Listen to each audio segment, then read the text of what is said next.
요한복음 9장 1절로 7절의 말씀을 읽겠습니다.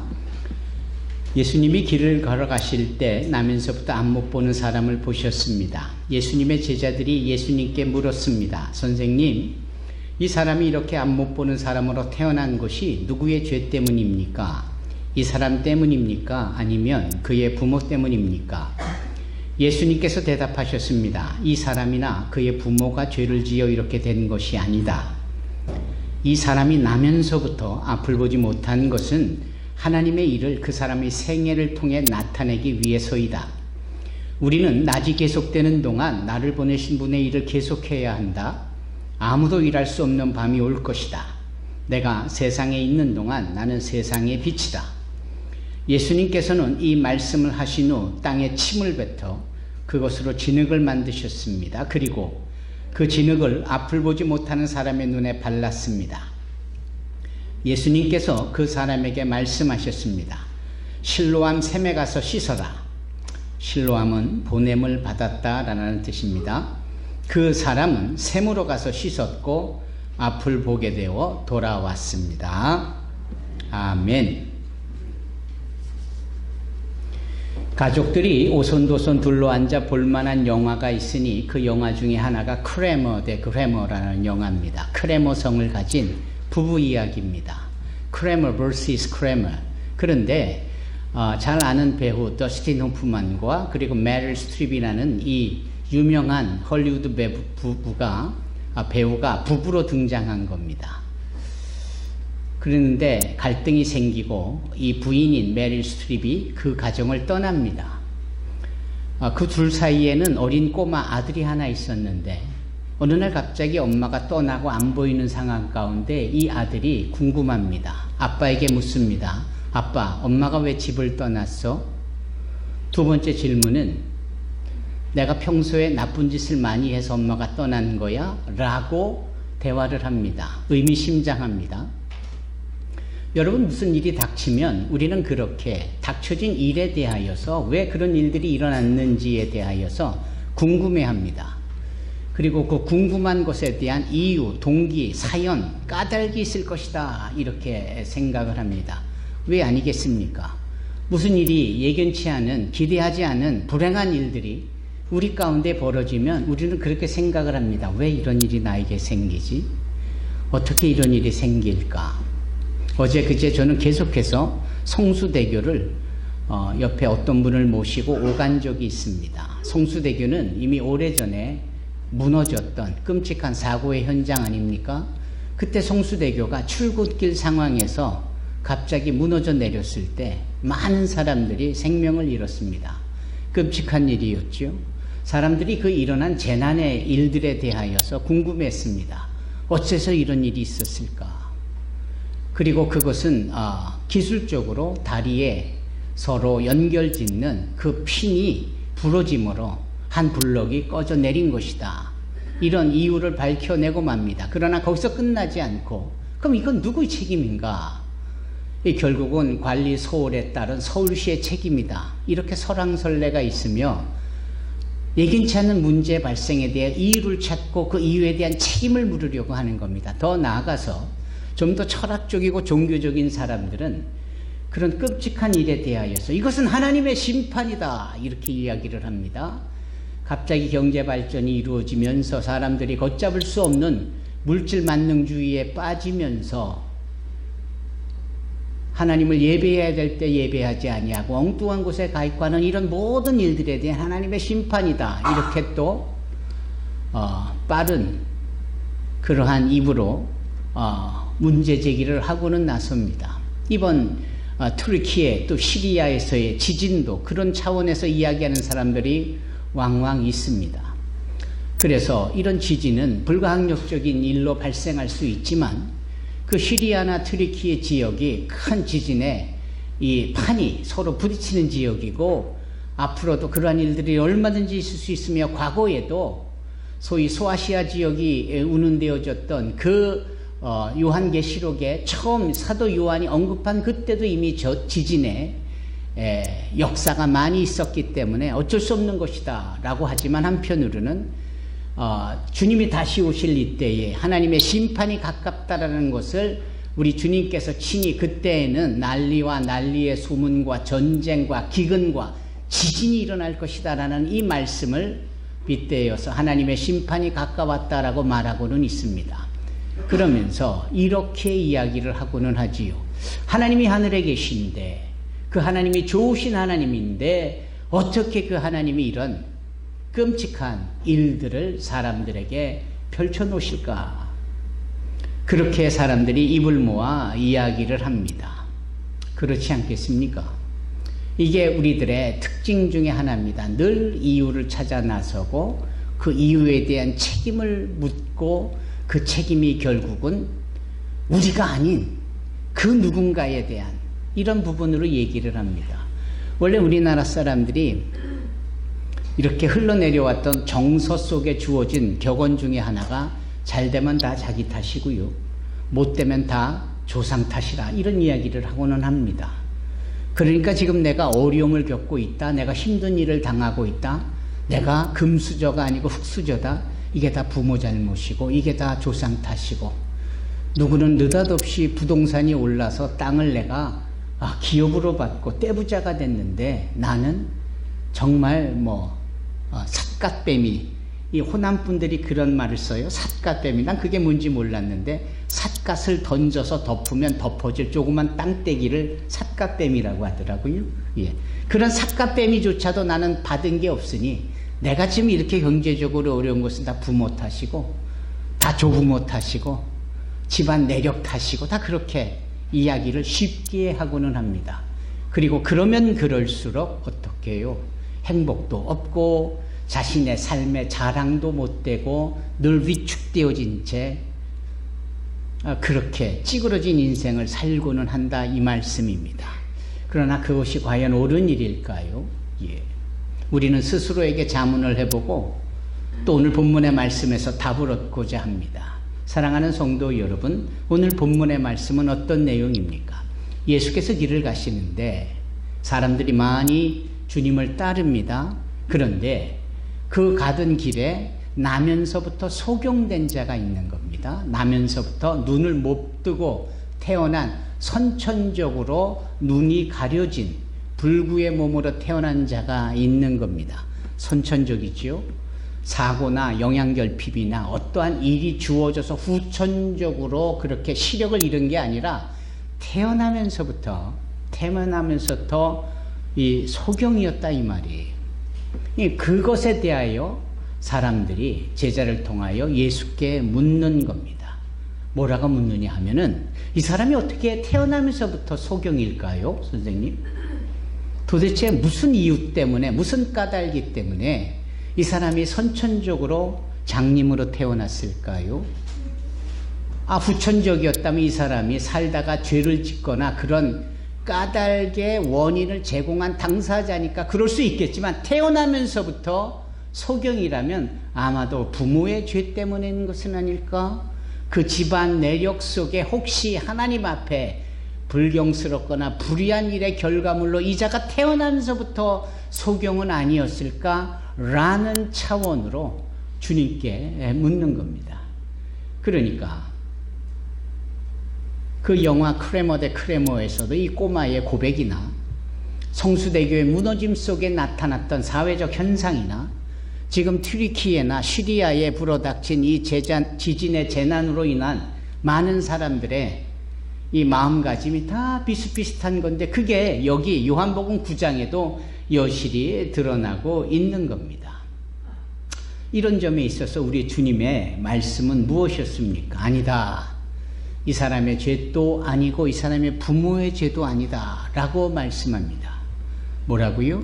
이 사람의 죄도 이유도 아니고 이 사람의 부모의 죄도 이유도 아니고 죄는 누구나 있을 법한데 그것이 이유는 아니었다. 한 가지 더, 이게 이 닥친 문제가 과거에서 원인을 찾고 지나간 시간 속에서 이유를 찾는 차원의 일이 아니다라는 겁니다. 항상 우리는 좁은 시각으로 문제를 보는 경향이 있습니다.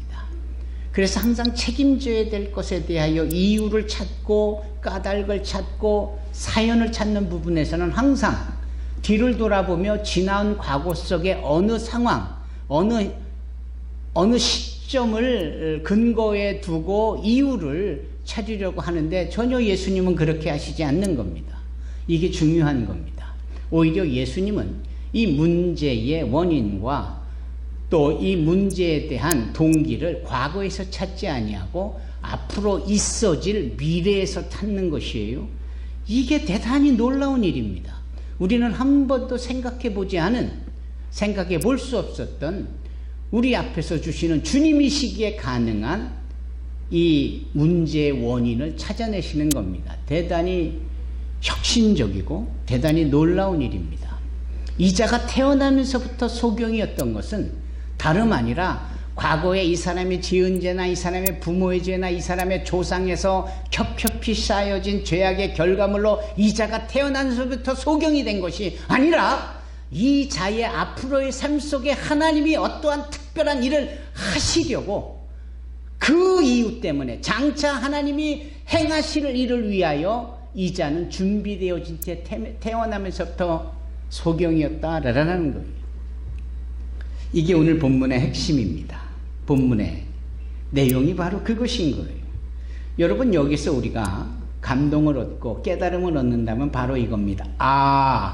내가 지금 어려움에 처해 있고 위험에 처해 있고 괴로움에 속절없이 있는 이 모습도 남들과 비교해 볼 때 정말 어렵고 힘든 운명적인 팔자적인 이런 위험, 어려움, 이 힘듦이 앞으로 있어질 하나님의 특별한 일을 위한 준비셨구나 라는 도전과 깨달음과 수용이 요구되어지는 부분입니다. 여러분들의 삶 속에 하나님께서 놀라운 일을 이루실 것을 위하여 준비되어진 삶이라는 사실을 아멘으로 화답하시기 바랍니다. 그럼요, 주님께서 여러분들의 삶을 통하여 크신 일을 이루실 줄로 믿습니다. 이게 본문에 흐르고 있는 전체의 맥락입니다. 토요일 저녁 때마다 저희가 예전처럼 위디 신학교의 학생들이 모입니다. 여기 우리 장은진 사모님이 예배를 같이 드리시지만 장은진 사모님의 부분 되시는 우리 유수경 목사님이 과거 우리 위디 신학교의 학감님이셨는데 그분이 그러셨듯이 제가 요즘 토요일 저녁마다 우리 친구들 4명을 특별히 신학교육을 시켜요. 왜냐하면 역파송하게 하기 위해서. 어제는 Biblical Interpretation, 성경의 해석이라는 부분을 강의를 하게 되면서 왜 주님께서는 비유의 말씀을 하셨는가 라는 이 패러블에 대한 이야기를 깊이 나누었습니다. 그런데 그게 정말 뜨거운 토론으로 이어졌습니다. 뜨거운 토론으로 이어지면서 주님의 소위 비유의 말씀은 항상 하늘나라를 나타내기 위함이 첫 번째요. 두 번째에 주님께서 비유로 말씀하시는 것은 은혜가 무엇인지를 나타내기 위함이며 세 번째 비유의 말씀의 또 다른 영역은 하나님의 심판을 나타내기 위함이다. 뭐 이런 것들이에요. 그래서 그물의 비유라든지 씨 뿌리는 비유라든지 이 잃어버린 양에 대한 비유라든지 이게 다 어떤 것은 하늘나라를 나타내는 비유고 어떤 것은 예수님의 은혜를 나타내는 것이고 어떤 것은 하나님의 심판을 나타내는 비유고 이러는 겁니다. 그래서 서로 알고 나서 한번 이 비유 저 비유를 한 사람씩 던져주고 이 비유를 통해서 무엇을 말씀하는지 한번 얘기해보자 했더니 다 엉뚱한 얘기를 하는 거예요. 엉뚱한 얘기를. 그래서 하나님의 말씀을 제대로 이해하고 해석하는 데는 정말 분별력이 필요하겠구나. 그리고 기도하면서 준비되어야 이 분별이 정확하게 이루어지면서 이 말씀 속에서 주님이 무엇을 우리에게 나타내고자 함인지를 알 수 있겠구나. 그런 것이 준비되지 않으면 이게 다 흥미로운 이야기 같고 귀에 들려지니까 알 것 같은데 이게 정작 뭘 말씀하고 있는지 모를 때가 너무나도 많겠다라는 생각을 새삼 해보았습니다. 지금 제가 드린 설명에 대해서 여러분들은 어떻게 이해하고 계십니까? 결국은 주님께서 말씀하시고자 하면 무엇입니까? 누구나 살면서 어려움을 겪을 수 있다. 누구나 직면하고 있는 힘든, 이해할 수 없는 환경이 있을 수 있다. 다만 그 모든 것들은 그걸 통하여서 하나님이 더 큰 일을 이루기 위한 계획 중의 일부고 과정이고, 그래서 하나님이 허락하신 일이니 우리가 아는 하나님은 좋으신 하나님이시기에 지금 내가 어려운 이 환경과 형편이 결국은 하나님에 의하여서 선한 것으로 마무리되어질 것이다. 여러분, 이 내용이 오늘 본문의 말씀에 관통하고 있는 부분입니다. 그렇게 이해하고 계셨다면 저와 여러분들은 아주 성공적인 소통을 하고 있는 겁니다. 그런데 이럼에도 불구하고 엉뚱한 것을 생각이 들거나 그것이 아닌 것처럼 엉뚱한 곳에서 이 사람이 소경이 되고 소경이 어떻게 된 것일까? 눈이 완전히 붙었다라는 것인가? 감겨진 것인가? 눈은 깜빡이고 있는 것인가? 별의별 생각에 머문다면 우리의 소통은 지금 실패하고 있는 겁니다. 그런 점에 있어서 여러분들도 늘 예배 앞에 준비하고 기도로 영적인 분별을 할 수 있도록 그렇게 준비되어진 영혼이 되어지기를 주의 이름으로 축원합니다. 자, 구약 성경에 있는 야곱의 이야기를 좀 가보십시다. 야곱은 그 이름 그대로 거짓말을 잘하고 또 사기에 능한 자입니다. 오죽하면 그가 아버지를 속이고 형을 속이고 장자권을 팥죽 한 그릇에 사들였겠습니까? 그게 보통 법무술수 아니면 어려운 일입니다. 어찌됐든 그는 그 일을 행하고는 그 일 때문에 의하여 그 한 지붕 밑에 같이 살 수가 없게 되어지잖아요. 그래서 야곱이 할 수 없이 집을 떠나고 저 멀리 하란이라는 곳으로 잠시 피하듯 가게 됩니다. 자기가 그 하란으로 한 번도 가보지 못한 길을 엄마의 조언을 따라 듣고 길을 떠날 때 그의 마음이 어땠을까요? 아무렴 어때? 내가 장자권을 가졌으니까 뭐 까짓 거 이 정도쯤이야 뭐 이랬을까요? 절대 그러지 않았을 겁니다. 야곱은 내가 왜 그랬을까? 왜 내가 그런 부분에 욕심을 내고 이런 식의 고생을 자초했을까?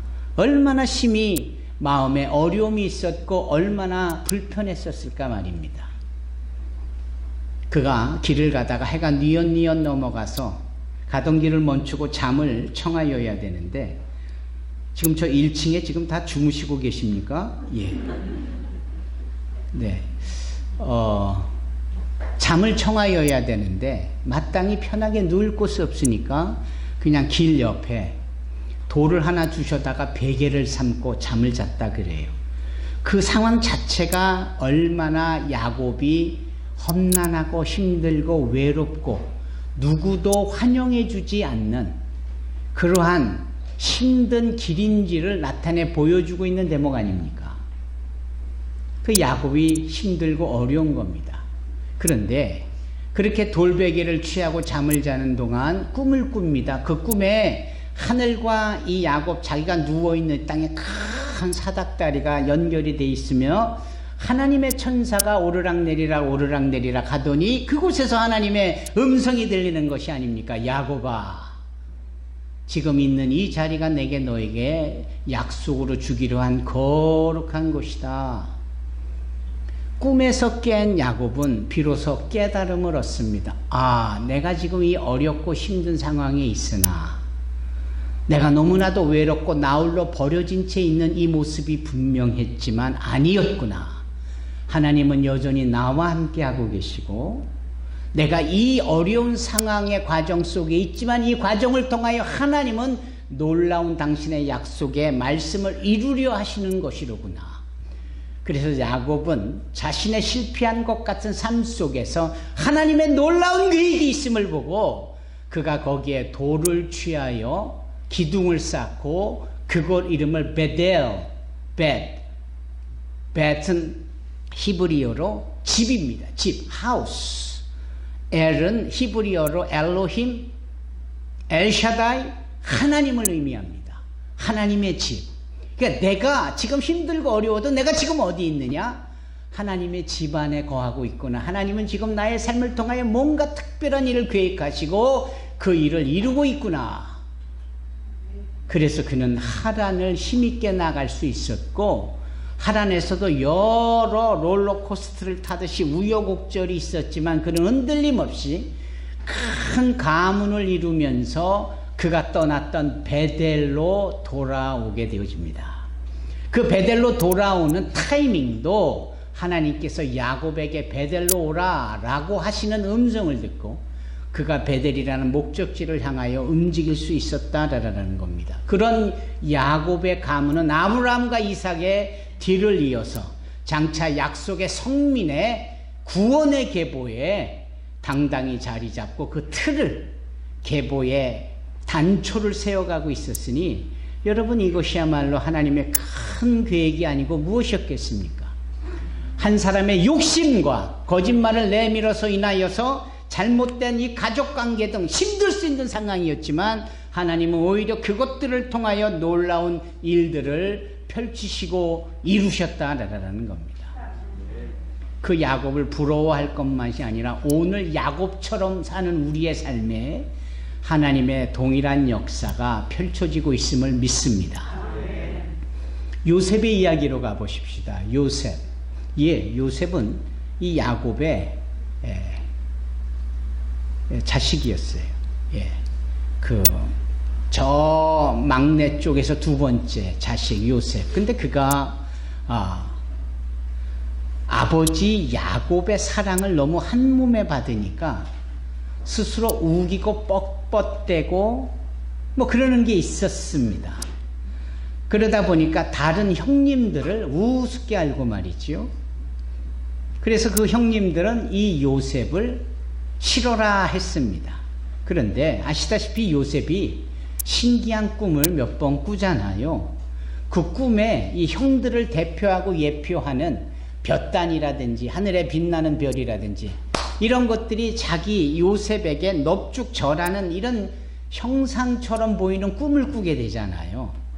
그거를 좀 마음 깊이 생각해 보면 좋았을걸. 이걸 떠벌리면서 말을 하게 되고 이것이 화나고 비상에 있는 형님들의 감정을 더 건드려 놔서 벌집 쑤셔 놓듯이 문제를 야기함으로 그 형들이 아예 요셉을 쳐 죽이려다가 마음을 바꾸고 저 캐러반들, 아라비안 캐러밴들을 통해서 저 애굽으로 내려가는 상인들에게 이 요셉을 팔아버리잖아요.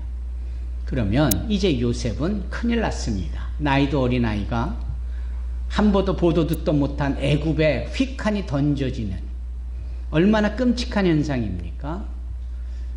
그런 요셉이 얼마나 인생이 꼬이고 힘들겠었느냐라는 겁니다. 겨우 보디발이라는 집에 갔지만 거기에서도 또 오해를 받고 감옥에 갇혀지니 기가 막힙니다. 그런데 성경 창세기를 보면 그러면 그럴수록 하나님의 의, 하나님의 인자가 요셉에게 더했다 그래요.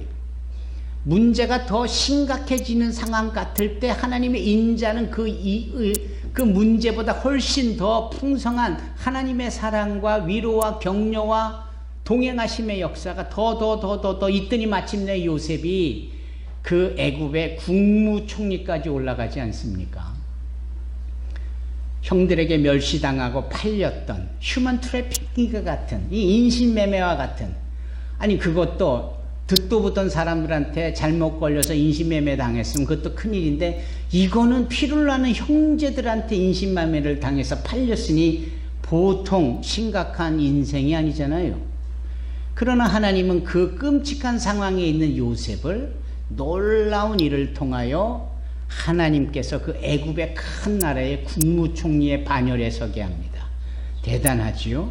나중에 그곳에 기근이 들어서 모든 사람이 굶어 죽을 때 이 애굽에는 너무나도 많은 풍년에 거둬들인 곡식이 있어서 지혜롭게 모든 사람들에게 물물교환하듯이 땅 문서를 받고 돈을 받고 그 곡식을 풀어서 배를 분리하는 일이 있는데 이게 다 요셉에게 주시는 하나님의 지혜로 말미암았지 않습니까? 그런데 어느 날 저 가나안 땅에서도 배고프다라고 온 일단의 젊은이들이 왔는데 요셉이 한눈에 봐도 자기 형들이거든요. 그런 우여곡절 끝에 이 형들이 자기 요셉 앞에 넙죽 엎드려지는 이 형국을 볼 때 그 예전에 보여주셨던 꿈이 생각이 나는 겁니다.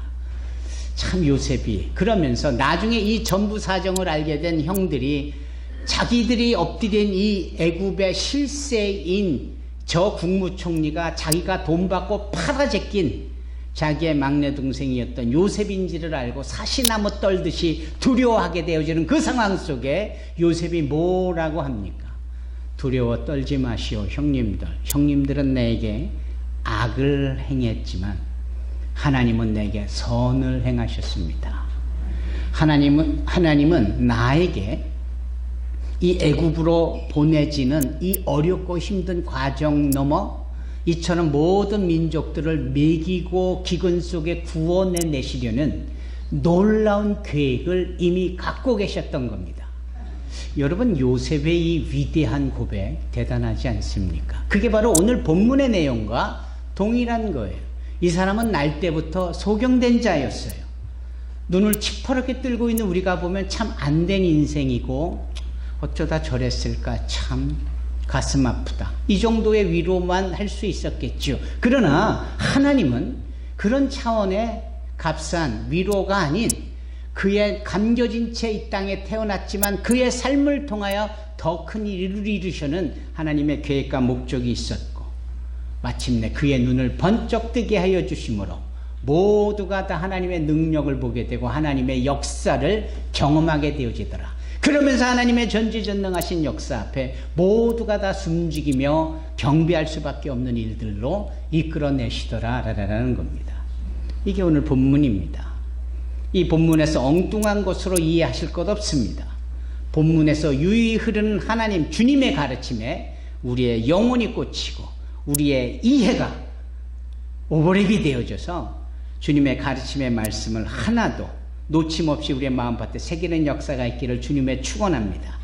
그런데 한 가지, 주님이 이 자의 눈을 뜨게 하시기 전에 하신 일이 있는데 그게 조금 이해하기가 어렵습니다. 왜냐하면 주님께서 느닷없이 침을 뱉으시고 당신의 뱉은 침을 손으로 이기셔서 그 땅에 뱉어진 침과 흙을 이겨가지고 진흙을 만들게 함으로 이 자의 눈에 턱하니 붙이는 거 아닙니까?